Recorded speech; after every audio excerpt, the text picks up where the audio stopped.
Welcome back inside Mr. Small's Theater. This is Gajtka Game, and you are listening to or watching The River's Edge, found at riversedgepgh.com. We're also broadcasting on Facebook Live in real time. I'm your host, Matt Gajtka, and over the course of the next hour, I'll ban another insidious sports cliche. This one has been getting at me for a while, so I'm very much looking forward to this week's segment. Also, we'll have your final number to wrap up the program, but in between, I'll confess my Twitter addiction and how I'm trying to cure myself of it, or at least reduce it to a manageable degree. But first off, on this week's show, this 1st of September edition of Gajtka Game, I'm going to attempt to do the toughest thing in Pittsburgh sports commentary, and I'll tell you exactly what that is in just about a minute. But first of all, I want to remind you that you can find me on Twitter, ironically, at Matt Gajtka, MattGajTka, spelling on radio always compelling, and on Facebook, Matt Gajtka Sports Media. So that's where you can locate a lot of the links that I post from my work for my day job at dkpittsburghsports.com as lead analyst and soon to be primary host for DK Sports Radio. So excited about that as we expand to a 24/7 stream. Where have I heard that before? Nothing that is anything new to me or to Brian Crawford, the man seated to my left. One of the pioneers of Pittsburgh Internet Radio, maybe the preeminent pioneer here at the River's Edge. We're happy to bring you not just my show, which is, of course, what I'm focused on 1 hour a week, but also local music. And we'll be hearing some of that down at Ribfest this weekend at the Point on the North Shore. Yes, Pittsburgh, we've made it to Ribfest. I'm very excited. I'm going to eat some ribs tonight. And potentially, maybe on multiple days this weekend, as I'll have Pirates coverage on Sunday. So an excuse to get over there again and test out some things that I was not able to do. That's always a staple of the late summer schedule for Pittsburgh. And yes, despite the fact that pumpkin lattes are back in style and pumpkin spice is everywhere and you're seeing fall decorations already pop up, we still have 3 more weeks of summer. So it is rather chilly this morning, and I had to put the long pants on for the first time in a while. Wasn't a huge fan of that. In fact, I do enjoy my summer. I always get melancholy this time of year. But as I said, Ribfest is here, so it is not all bad. Anyway, let's get into the meat of today's show. The meat of the show. Yes, I'm still thinking about the ribs, apparently. Got to focus here. And it's going to take some focus to pull off what I consider to be almost an impossible feat these days. And that is defending the Pirates front office. I'm going to try to do that, at least in the context of 1 or 2 moves. I will admit that overall I have been nonplussed with Pirates management since you can even go back to the middle of the 2015 season when they didn't really add much to the team at the trade deadline. And as research has indicated, when you are in contention like the 2015 Pirates were on their way to 98 wins and a 3rd consecutive wild card berth, you want to add then the most. The time to add is not when you're on the fringe of playoff contention, especially if you're only going to be able to get a wild card and have that crapshoot 1-game play-in that I'm not a huge fan of, but it continues to be part of Major League Baseball's postseason format. No, the time to add is when you are the Los Angeles Dodgers of this year, on pace for 110 wins, despite their recent losing streak. When you're the Houston Astros, best record in the American League all season long, because then you can really maximize your World Series odds, which is the goal in the end. Not to make the playoffs, not to win the division, although that second thing really helps quite a bit. It is to win the World Series, or at least get there and make a run at the Commissioner's Trophy. So in 2013, the Pirates did some of that, adding Marlon Byrd and Justin Morneau in waiver trades in August, right around this time, in fact. Those were exciting moments for Pirates fans who had gone 20 years without any kind of legitimate contention, at least as it extended into September, as it did in 2013. They went on to win 94 games. You know the rest of the story if you're a Pittsburgh sports fan. And the Pirates made it to the playoffs and even won the wild card game, which was the only time they did that.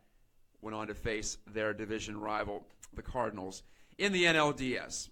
But as I said, no problems with 2013 or 14.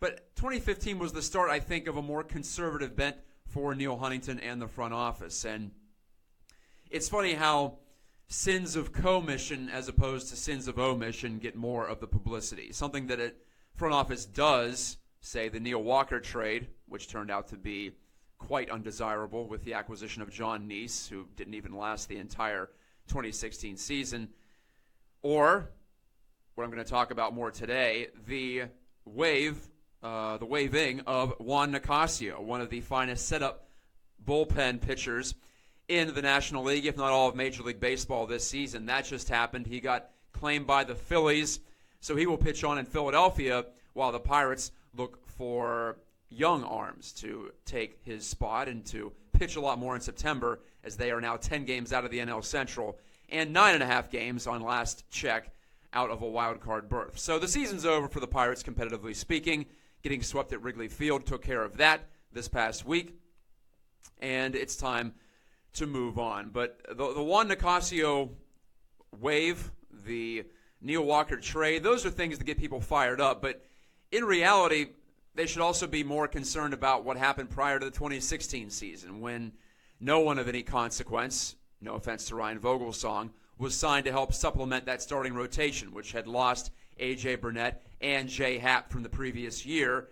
And so it was left to the kids. And you had Jamison Tyone and Chad Kuhl do okay in their first half seasons in Major League Baseball, but that was no way to contend with an offense that turned out to be pretty good, at least from an on-base percentage standpoint. This year, the offense has fallen off, and the kids have been given the keys to the rotation, for better or worse. It has been a learning year, as Clint Hurdle has called it.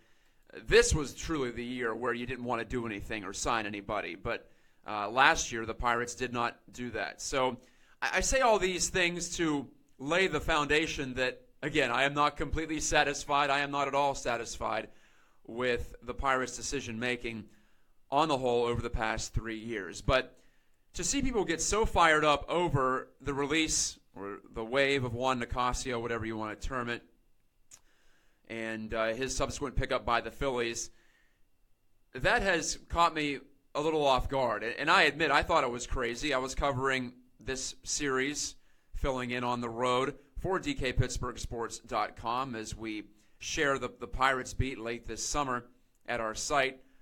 I got the chance to go to Wrigley Field, which I always take the opportunity to do so. And the news came out, broken by Bill Brink of the Post-Gazette. Nice pull by him, by the way. But the news came out on, I believe it was Tuesday, that Nicasio was on waivers, and the Pirates were just trying to outright release him. As it turned out, as Neil Huntington said in a statement yesterday, Thursday, the Pirates were trying to trade Nicasio in August. In order to trade a player in August, you have to put him on trade waivers. Yes, I know it's all very confusing. But the Pirates had tried that. Another team had claimed Nicasio to block the Pirates from trading him to a fellow contender. That happens a lot, too.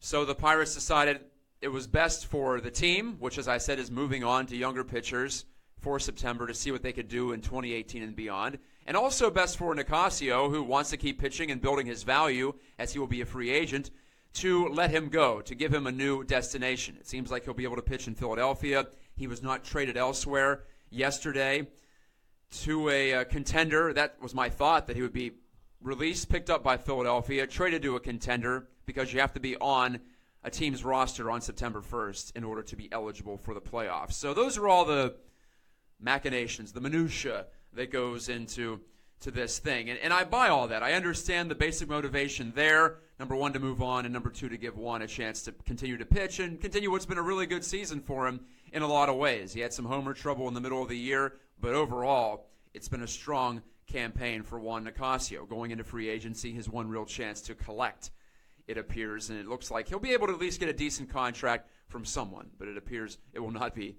the Pirates. But so many people have taken the opportunity to also note, and this is legitimate, that the Pirates are saving quite a bit of money by releasing Juan Nicasio, sending him off to get signed by another team. They'll save about, well, quite a bit is relative terms, but they're saving some money. They're saving over $600,000, which for the Pirates, less than 1% of their total payroll, but if we know Bob Nutting, the principal owner, he does not consider any savings to be trivial. So it's not exactly out of the ordinary to see the Pirates pull this kind of a move and also get the ancillary benefit of getting out from under that little bit of salary. And they also, by the way, waived Wade LeBlanc. They won't have to pay him about $200,000. That's less, but again, it's something. It's not a drop in the bucket from the Pirates' perspective, but from the baseball perspective, it certainly is. It's not any kind of huge obstacle to what they want to do in the offseason. To free up as a total just about $900K.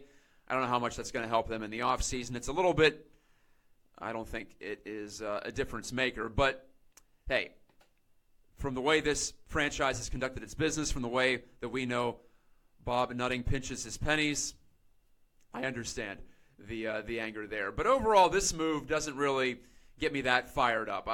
Like I said, I can find ways to logically defend it, even though it very conveniently fits into the overarching narrative that the Pirates will never spend and they will never be aggressive enough to truly make a move and be consistent contenders and take advantage of those windows where they are contending.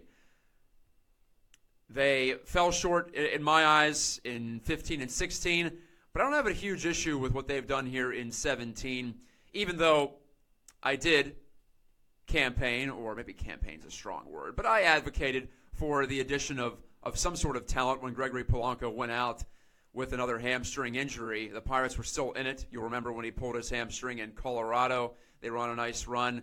The Pirates didn't have anybody there. They didn't sacrifice any of their prospects. They didn't sacrifice any money to bring in a guy who could at least be a stopgap with Polanco struggling through his continued leg issues, his continued injury issues, which have held back his development. So that was my one issue this year, but overall, I didn't mind handing it over to the kids, particularly from the starting rotation standpoint, and saying, all right, take this, go with it, and then we'll see what happens. And then in 2017 winter, going into 2018, we can reassess. And I think that's what the Pirates will do.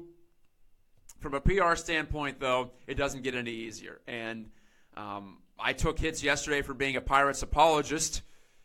Not the first time that's happened, maybe the first time this year, but I'm used to it. That's going to happen when you try to defend what is, in many people's eyes, the indefensible, which is, in general, the Pirates front office. But I think you have to separate Bob Nutting and, to an extent, Frank Coonelly, who is looking out for Bob Nutting's best interests as team president, from the job done by Neil Huntington. Not unassailable, but in the case of Juan Nicasio, I think it's neither here nor there. Teams have released relievers. They have gotten rid of relief pitchers, and the Pirates did try to trade him. It didn't work out, and they held on to him until they were completely out of contention. So you can't even complain too much about that, about them selling off before they were truly out of it.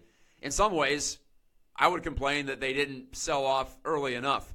They didn't make a call one way or another. If you remember my shows from July here, I was saying that the biggest sin for the Pirates is, again, a sin of omission, not going one way, sell mode, or the other, buy mode, just sitting in the middle and kind of doing both things, like they did at the 16 deadline, and I would argue at the 15 and the 14 deadline too. So when I talk about deadline, I'm referring to July 31st, when you can make trades with impunity and not worry about waivers and all this nonsense. So the Pirates and Neil Huntington have been very anti-decision-making in that way. They have stayed the course. In some years, in some situations, that's okay. But if you're going to complain about the Pirates, it's not about them releasing Juan Nicasio, at least for me. It's not about them saving $600,000, although you know that matters upstairs. It's about them not choosing one direction or the other and just staying down the middle. And as we know, as we have found out in all walks of life, that's the easiest way to get nowhere, is by not really having a vision and not having a decisive direction. I think you've got to make an effort in one way or another, and that's my prime complaint with the Pirates under Neil Huntington's guidance, especially since they first started making the playoffs in 2013. We'll see if they get back, but I think they have to really pick a direction, pick a move, pick a way, do something that's a little more decisive into 2018, or else we might see more of the same, a team that's wishy-washy right there in the middle, like this year's team appears to be. Anyway, that's it for the first segment here on Gajtka Game. My filibuster is over. When I come back, we will ban a cliche. Look out for this one because I definitely have a rant prepared, one that I have repeated over the years, but one that continues to be frustrating as I hear this phrase spouted by commentators and fans and people just associated with all the sports that we follow so closely. This is Gajtka Game, and you are listening to and watching The River's Edge.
And we're back. Mr. Small's Theater is the location. Matt Gajtka, myself, is your host, and the station is the River's Edge, riversedgepgh.com. Getting some input on Facebook Live. Hey, that's what Facebook's for, right? I'm starting to like Facebook more and more as, I'll describe that in my third segment here this week. But Keith Hadley, whose avatar is the Pirates' iconic P, so you know he's struggling through this season. And the Pirates have lost 13 of 18 after rising to 500 just 3 weeks ago today. So I don't know if you put it into collapse territory because they weren't really collapsing from anywhere. They weren't even in first place or really that close to it. They were 3 games out when they were at 500. But this continues on. And remember, last year there was quite the stumble and fall in early September. That'll make 4 years in 7 under Clint Hurdle, where the Pirates have tanked at the end of the year. And I say tanked not as in intentionally tanking, but fallen off the cliff performance-wise. And if you're a fan, I don't care if you're intentionally or non-intentionally. It doesn't matter. If you watch so many losses, there's only so many you can take, including that 17-3 loss on Wednesday night, which was impressive in its completeness. And I actually had fun watching all the balls soar out of the ballpark at a certain point there. The Cubs hitting 4 and 4 doubles. That's a powerful Cubs lineup, getting its bearings once again and looking like a World Series contender. But anyway, Keith Hadley's been suffering. He asked a question, while everyone begs the Bucks to get a starting pitcher in the offseason, what big addition do you think would impact the team the most? Well, Keith, if you've read my work at dkpittsburghsports.com, and come to think of it, I'm not sure I've shared this on my Facebook post yet, or my Facebook account, my business account, if you will, Matt Gajtka Media. I think the Pirates' biggest problem, and if you look at the numbers and the ranks compared to their National League and Major League Baseball brethren, is power and lack of power. So for me, the biggest addition would be getting back a guy they already had, which is Jung-Ho Kang. I know that's a sensitive topic for many people, 3 DUIs in his native Korea, but the Pirates have arranged for him to play winter ball in the Dominican Republic. Yes, he can do that for 90 days without a work visa. So he'll be getting his competitive legs back under him, hopefully, from the Pirates' perspective. But they need more power. And in this era of increased power, the Pirates have fallen way behind. And I'll pull up my research, in fact, from just the other day. Just yesterday, I published my Matt Stats feature. And it was based upon the Pirates' lack of ability to drive the ball out of the ballpark and, in general, to slug it, to get extra base hits. They're in the bottom 3 in baseball in so many categories, in slugging percentage, in isolated slugging, which removes the singles from the equation, in weighted on-base average, which gives more weight to doubles and triples and home runs, in home runs themselves.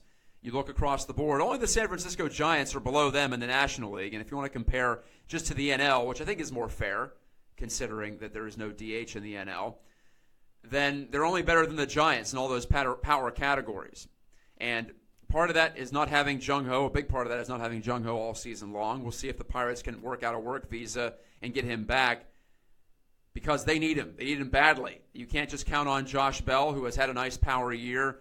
You can't just count on Andrew McCutchen. You can't count on Gregory Polanco, as it turns out, because his injuries have piled up, and his development has been slowed because of that, and his slugging is down from last year, as is Starling Marte's. So the Pirates don't have any power-hitting prospects either, outside of maybe Austin Meadows, and he's been hurt all year. So either they find a way to get Kang back, or you go, say, the Brewers route. You sign someone like Eric Thames, who was lighting baseball on fire with his power exploits in April. He slowed down since, but the Brewers signed him from South Korea.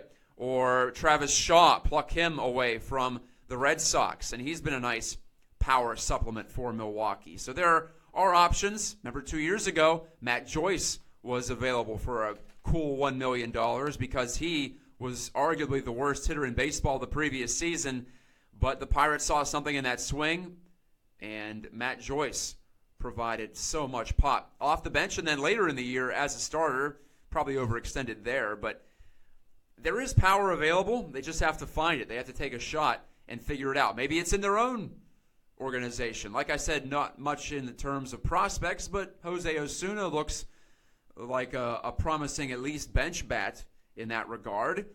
Elias Diaz, their backup catcher.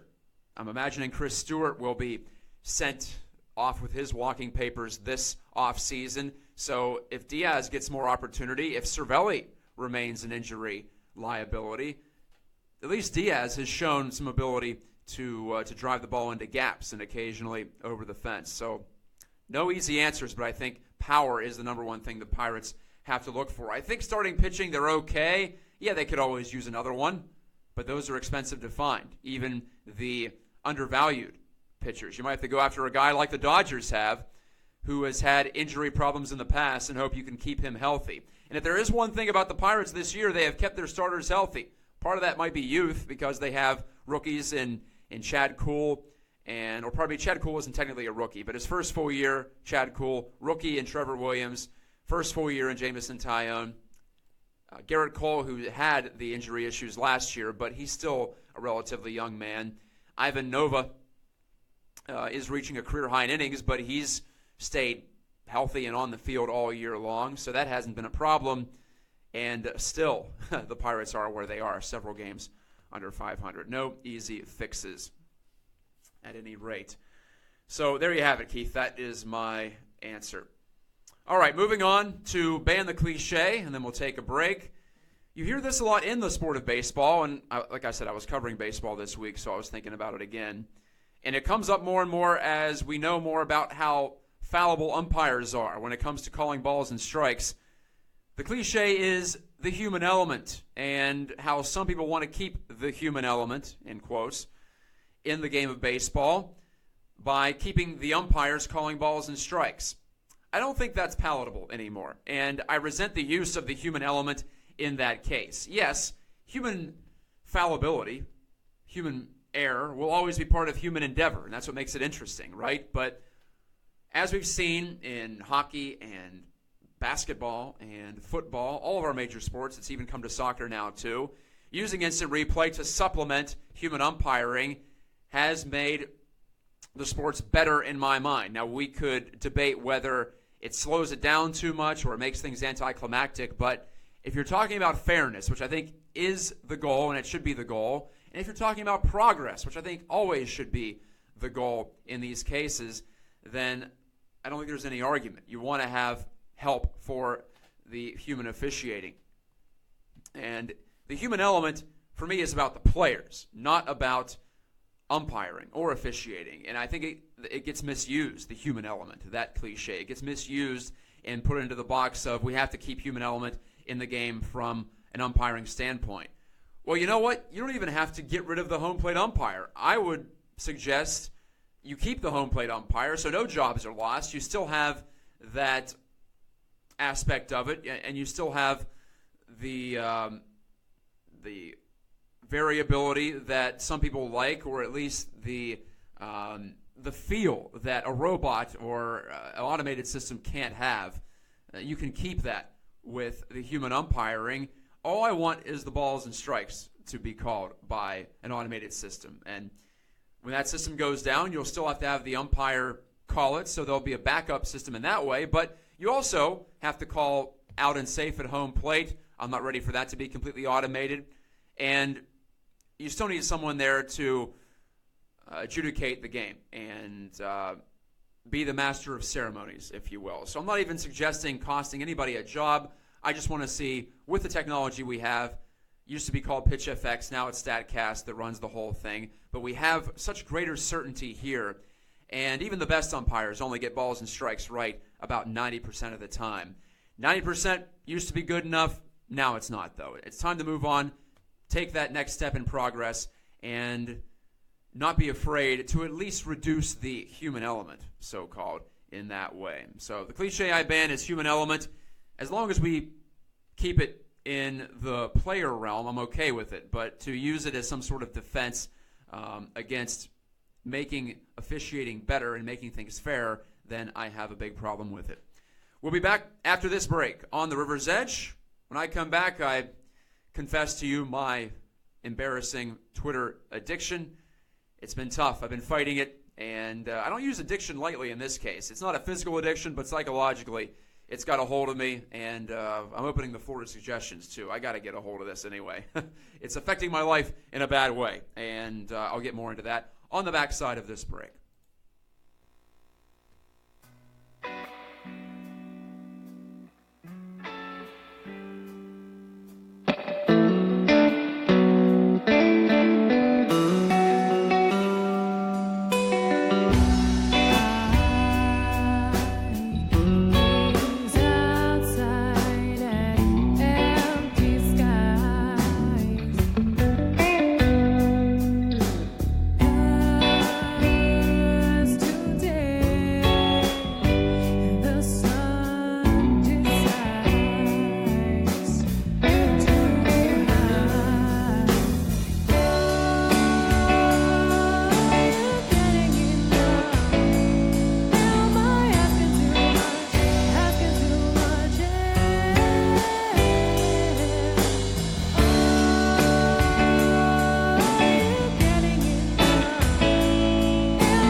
Hey, welcome back. I'm Matt Gajtka. Brian Crawford's alongside, engineering as always, dutifully so. This guy is the hardest working man in show business, I think, at least here in Pittsburgh. So listen to his River Talk as well. We have clips available on Facebook Live and on our website in addition to full shows. Our website is riversedgepgh.com, which you are already at probably if you're listening live, although you can access us via various apps. TuneIn is the one, correct? That we are on. Yes, I caught Brian by surprise. Sorry, man. It's all good. Yeah, TuneIn Radio right there. You can actually follow us. Then you don't have to search for us. Then. Yeah, there you have it. It's easy enough.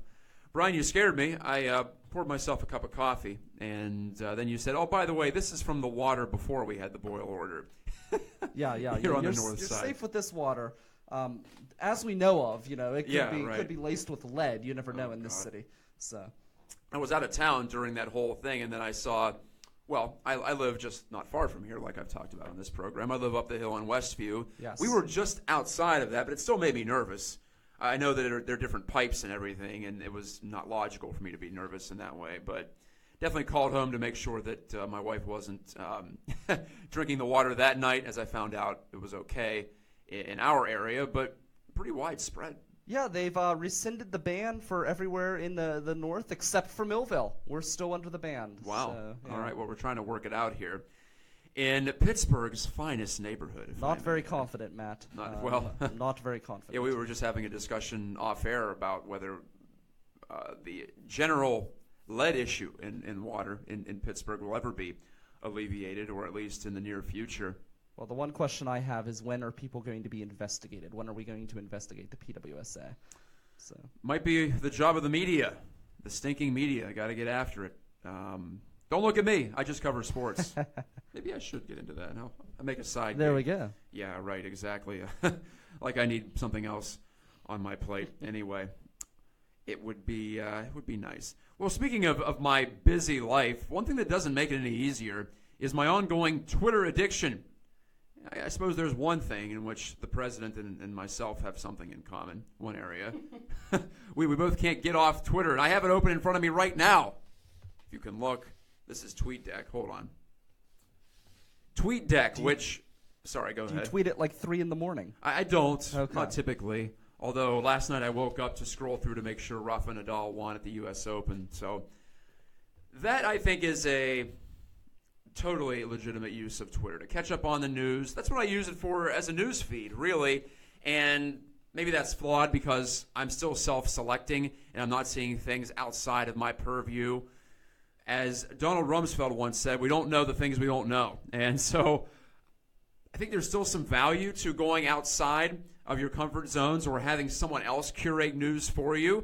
And really, I think that's what we miss a lot of times in any area, whether it be sports or news these days, is we get so much of our news from social media, whether it be Twitter or Facebook, the two primary news-ish social mediums, that we don't get what we wouldn't otherwise stumble upon. And Brian was just talking to me about the water. I wouldn't otherwise seek out the water news unless it was foisted upon me. And I think that we have to be careful as we continue to self-select things via social media, via our news feeds, that we don't completely ignore important stuff. And it's tougher. It used to be you watch the nightly news, whether it be local or national, or you open a newspaper, or even now you can go on a website, but so many of us don't do that. We just go to our comfort zones and our social mediums that we like. And as I mentioned, Twitter is one of them for me, and that's not really the big problem for me. Mine is that Twitter becomes such an addiction. I have to know what's coming next.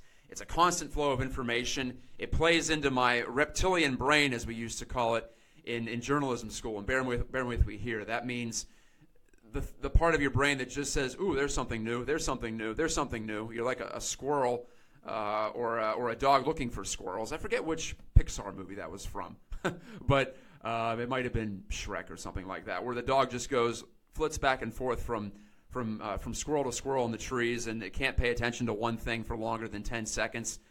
I feel it has really negatively affected my attention span, and I have a hard time reading something that lasts longer than a few minutes or even a few seconds. I get concerned what Twitter has done to my brain, And I don't know if there's any easy fix other than going cold turkey. And I've tried this, and I've gone back on it. I suppose there's no easy way to fix an addiction, or else they wouldn't be addictions. But I've tried this, where I'll just check in on Twitter a couple of times a day, make it periods of time where I look. Right when I wake up, noon, and then say 6 p.m., and then call it a day from there. But boy, is that really hard for me to do. I have a difficult time, and it's affecting my focus. Whenever I'm trying to get something done, I always look back to Twitter to give myself a mental break, even though I don't need one. It's just these are the gymnastics I go through in my brain to justify all the ways in which I'm looking at it. And having the smartphone doesn't help either. That also exacerbates the condition. And like I said before the break, it's not a physical addiction, but it's a psychological one. It's similar to the one that I have with caffeine, and I've already admitted I'm not going to get rid of that, so I'm just going to roll with it and adapt to it. But I think the Twitter thing is more of an issue for me. It's more of a negative, and I think my ability to appreciate nuance and to absorb new information is affected by this. Just because I'm not clicking links, I'm just sharing things on Twitter and talking with people there. I think there's a lot of good that comes from that. And I think it's fun, but it can take away from, say, your job. In my case, Twitter is not paying me at all. It's a nice way to perhaps spread the word about what you're doing. But with the website I work for, dkpittsburghsports.com, we need to get subscriptions and people on the website, not seeing our opinions and our takes and our news on Twitter. And honestly, it confuses me a lot when I see reporters in the field, maybe not working for subscription sites, but still, you want to drive traffic to your websites in order to get advertising rates to go up, in order to stay employed so your websites can stay active. You don't want to just have people look at your Twitter account. I know that helps in building the brand, to go all Darren Ravel on you, but you are not making any extra money. You are not succeeding by making Twitter the place to go. And so, and part of me really wonders, how long is this medium going to be around? Twitter has been notable for not really moving the needle on Wall Street in the public offering category. Since they went public, it hasn't really been a hot buy for people who invest, because they don't see how Twitter's ever going to monetize. I think they can find a way, but say if you use TweetDeck like I do, there are no ads you can put on the platform. There's no ad you can put on that otherwise you would find on your Twitter client on your phone. So there are always ways around it. I suppose there are always ad blockers too. But if Twitter doesn't find a way to monetize and get people more excited about the investment, I wonder if some other medium doesn't come out and pass it up and replace it in some form or fashion. That's not my concern, and the new thing that replaces Twitter somewhere down the road in 3 or 5 years, or 1 year, who knows, would still cause me the same problems. I would still be distracted by it, and that's my main thing. There's so many distractions out there, and Twitter is just another one of them. So I got to find a way to control it. How have you tried to control it? Maybe tell me how you've attempted to do this. Maybe some of you are addicted to Facebook. I find Facebook to be more of a longer form thing. In fact, I have a couple people I follow on Facebook who are really excellent, I think, both political and sports commentators. And one of my friends, in fact, used to work on Capitol Hill, and he writes long missives on Facebook. And I find that more enjoyable because there's more room for nuance, and you can actually have a longer argument, and you're not just limited to 140 characters. So I think Twitter shrinks your attention span. It makes you more skittish, and I don't find that it has actually enhanced my life in many categories. It's just I feel like I'm better informed in certain areas, and I'm also less informed in other areas. So I got to find a way to reach that balance. Pray for me. I'm trying to do it, but it is tough.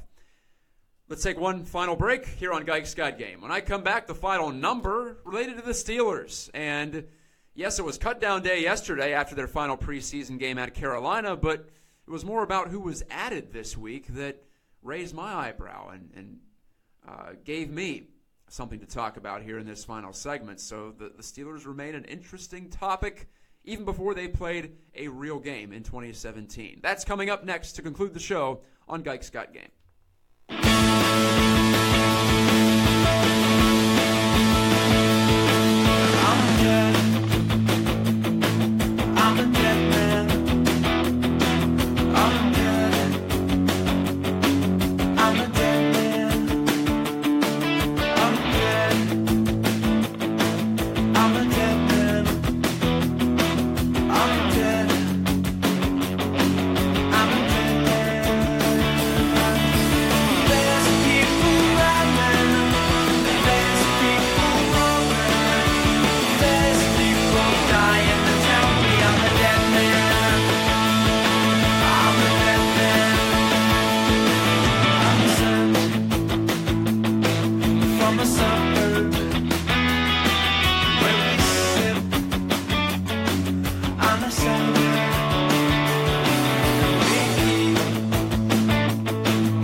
Back inside Mr. Small's Theater for one last lap here on Gajtka's Got Game. I'm Matt Gajtka, and you are watching my weekly sports program. As I like to say, I think it's a new kind of sports talk. I go far afield at times, but for this final segment, a little more traditional as I discuss the final number for this week's show. That's a regular occurring segment if you are a regular occurring listener or recurring listener. I hope you're recurring. If you're recurring, that's awesome. But first-time listeners always welcome, too. Anyway, the Steelers have wrapped up their preseason schedule. By the way, they won in Carolina last night on a last-second touchdown run by Josh Dobbs, the quarterback they drafted out of the University of Tennessee. I know that doesn't really matter to you, but they finished 3-1 in the preseason. So there you have it. Means nothing there. What have they discovered from the preseason, though? Maybe not that much. There were some cuts made, though, as there always are after the final preseason game, to get down to that 53-man roster. And yes, 53 is our final number for this week. So they had to cut 36 players, did the Steelers. They could still put 10 on the practice squad, which is kind of a shuttle taxi squad, if you will, where you can send one guy up if a player gets hurt. And you pay the practice squad members a little bit, but not a lot. It's not exactly a lifetime sort of situation or a long-term situation for these players, but it's better than being cut and sent out onto the street. Anyway, some notable cuts for the Steelers. The running back, Fitzgerald Toussaint, I actually thought he was going to make the roster earlier this camp, but he did not. So that's one that you can wave goodbye to. Also, veteran wide receiver Darius Hayward-Bay. Just too many young guys coming in lately. Juju Smith-Schuster among them. He did well enough, as did Justin Hunter, an unexpected survivor of the final cuts, at least in the context of the beginning of camp.